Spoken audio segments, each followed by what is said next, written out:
Guys, may ituro ko sa inyo pagka gusto mo nang magkapitan. So una guys, dito tayo sa sailing instruction. So ito yung sailing instruction.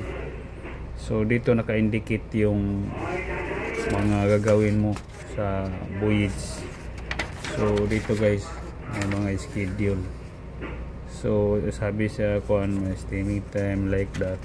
Pero ang pinaka main mo guys, yung speed, nakalagay na full speed or kuan guys, eco speed. So ngayon yung charter natin guys. Oh, yun. Ano yan? Binatan. Yan. Mayroon ka pa pala doon sir na ano sir eh. Mga order, mga ano. May mga number codes. Hindi mo sa akin. Hindi sa'yo sir? Master nakalagay? Captain ba? A-C-A-P-T. Balis ka na. Asper captain? Ipakita ko sa'yo mo yan sir. Saka pagka na lang. Sir. Ito nakalagay full speed. Full speed guys, diba? 12. Pero hindi 12 yung ka namin. Instruction lang naman. So old cleaning. So then next guys is mga contact sa loading or support. Then sa buong carrier yung guys, yung pinaka operation contact emails na isisim guys. Tapos kung may mga emergency, yan ang mga kontakin guys. So ito is under sa SL charter guys. So every 8 o'clock o 12 noon, yun ang mga requirements. Minsan kasi may mga format sila guys, pero itong kuan kasi charter ngayon is more on kuan guys, QRT, yung mga attachment through email mo lang. So ngayon guys, pupunta tayo sa email. So paggawa ng email, ganito lang yan.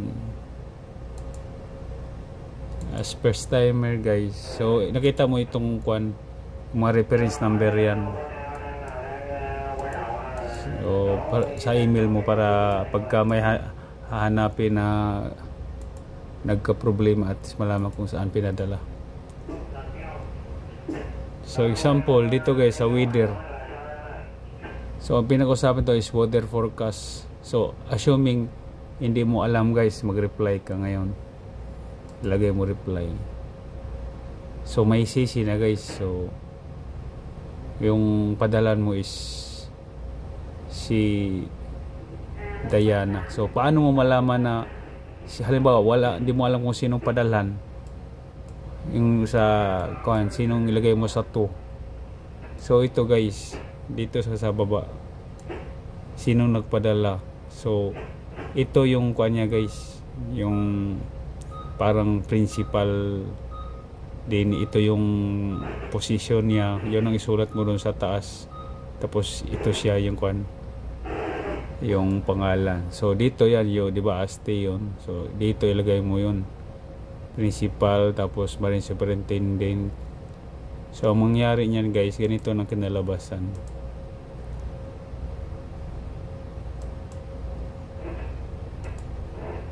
Yun dito na, aste, marine superintendent, CC as per kuan yan guys, yung mga CC, yung mga kailangan padalhan, hindi na kailangan na ilagay sa to yan. So date, so simple lang, ganoon lang kaikli yung ginagawa ko guys, hindi na kailangan yung mahaba. So as again, ganito, kung di mo alam sinong padalhan, siyempre itong nagpadala, ito siya, yan ang ilagay mo sa to. So sa email, siya din sa to sa email, yung email address niya, di ba may email address yan dito, yan ang padalhan mo. So ganoon lang ka simple yung kapitan guys. i-address mo lang ng